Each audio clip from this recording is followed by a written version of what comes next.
complete. Shot town, this for the crib. I got my guys quiet, storm, and arrogant. Yeah. Tiger, the beat banger on production. Feeling that. So turn your radios up. It's something you can feel, y'all. Come on. I speak with the spirit of Martin and Malcolm for brothers willing to ride no matter the outcome. And for all the single mothers, the haters and the lovers, the weakest and the toughest, brothers who bring the ruckus. And all of my guys who win the grind, who love the hood and hate it at the same time. This is Tiger X. Welcome to my channel, Tiger X Boxing. Shout out to the LDBC and the online boxing community. What I want to talk about in this video are the consequences of Anthony Joshua and Eddie Hearn ducking the Deontay Wilder fight next. The consequences they should have been able to see coming, but it's already happening. See, the world is not full of AJ protectors, and even over in the UK, that's not a country just full of AJ protectors. It was a small pocket of people online here that are commenting on videos, making videos. It's really a small segment of the population that's AJ protectors. So what's happening now is all he's ever really had was his home base. That's not strong anymore. You got a whole country of people over there who may not comment online, may not really even keep up online or watch videos and stuff like that, but they see what's going on. And they see who's ducking this fight. And they see that it's AJ and Eddie Hearn. So I watched the interview with this guy, Frank Spence, on Sky Sports TV the other day.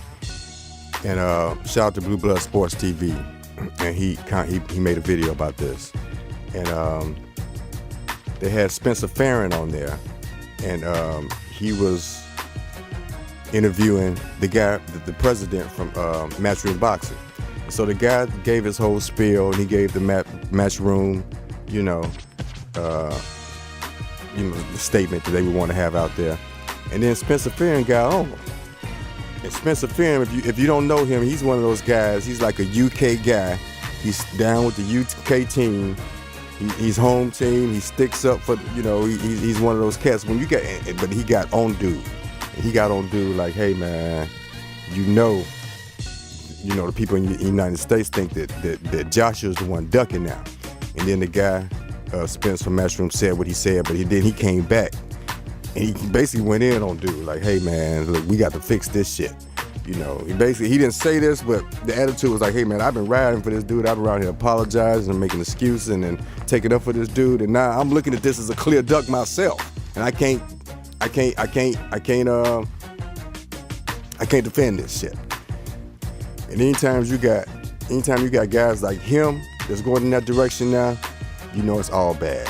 Because it's a whole country of people that's over there that's looking at this the same way.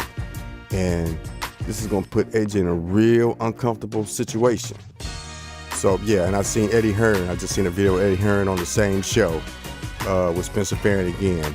And he was about to go in on him, but the lady stopped him. The lady host stopped him right at that point and was like, well, we'll get back to that, but we got a lot of other things we need to talk about. They went to some calls and some tweets, answering tweet questions, and dudes started talking about Eddie Hearn. Started talking about everything else but Joshua Wilder. He started talking about Dillian White and just a whole lot of anything else he could talk about.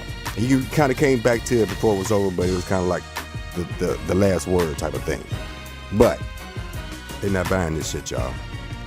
Don't think for a second they really buying this shit over in the UK.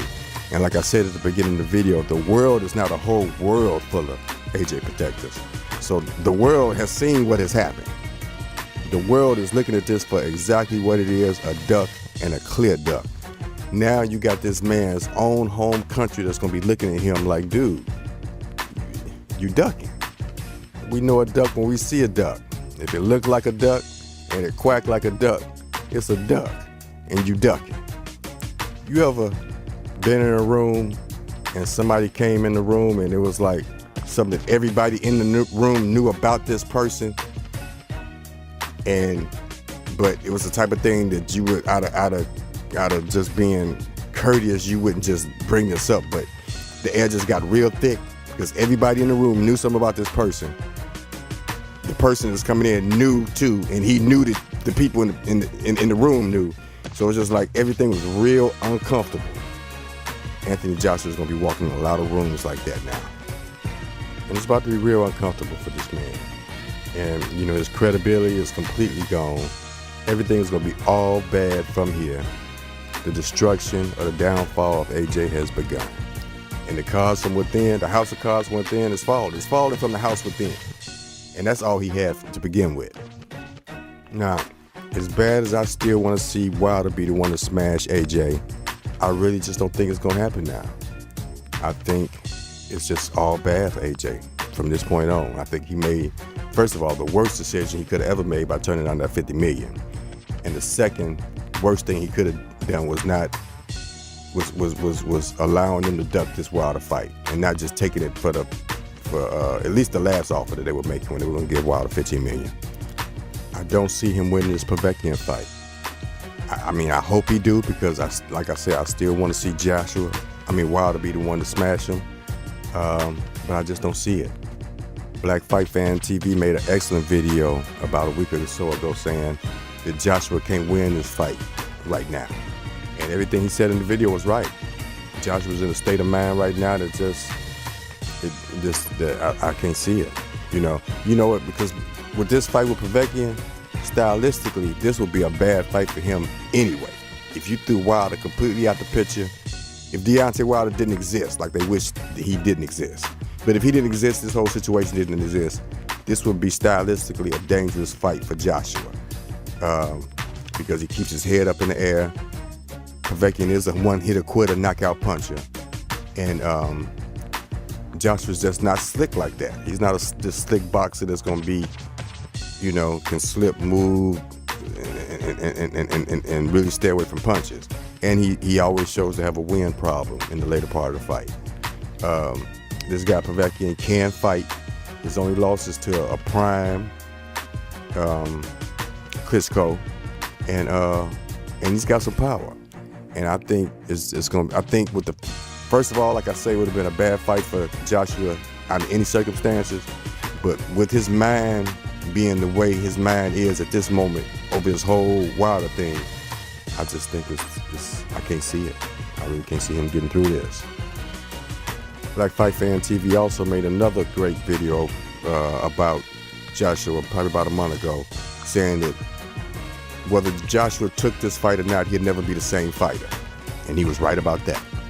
Dude is not the world that he lived in post the Parker fight. That world no longer exists for him. He's not the confident fighter he was. It's just about to be all bad. And I really can't see him winning this Povetkin fight under these circumstances. It's like he's gonna go into the fight with the fear of fighting Wilder without fighting Wilder. It's like he's gonna go in with the same lack of confidence as if he was fighting Wilder without fighting Wilder.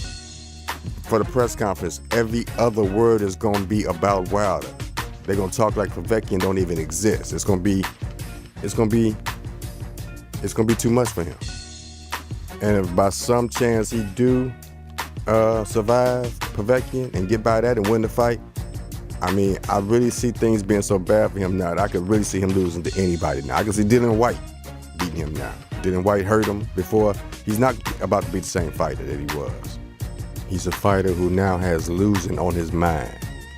He's a fighter who it's going to be hard for him to look people in the eye now, because he's going to know that they're looking at him. They're thinking about him as like he's a coward and a ducker.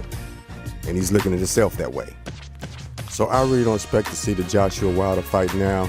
But I'll say this, though. If Joshua is able to survive what he's going to have to survive to get back into a position to where there really is a Wilder and Joshua fight, I'm really going to give props to him for doing that. Because I really don't see him doing it at this point. I don't see him beating Povetkin. And I can see, if he gets by Povetkin, I can see any number of other people beating him at this point. So props to dude if he's able to survive this. If he's able to survive this next fight and come through as a winner, and any fight after that, if he's able to get back to a point where he can legitimately talk about fighting Deontay Wilder, I'm gonna give that man props for it. But to be really honest, what I really see Because I see it all bad for all of them from this point on, him and Eddie Hearns. I think he's going to lose the Povetkian fight. Hearns, his whole thing is about is over. It's a wrap. He's about to just face disaster. That's what that is. I think he's made the worst moves in boxing history. I think he's going to pay for that right now. I think it's all bad from here. But like I said, props to him if I'm wrong. If he's able to get through this, I still look forward to see Wilder smash him. I'm out. This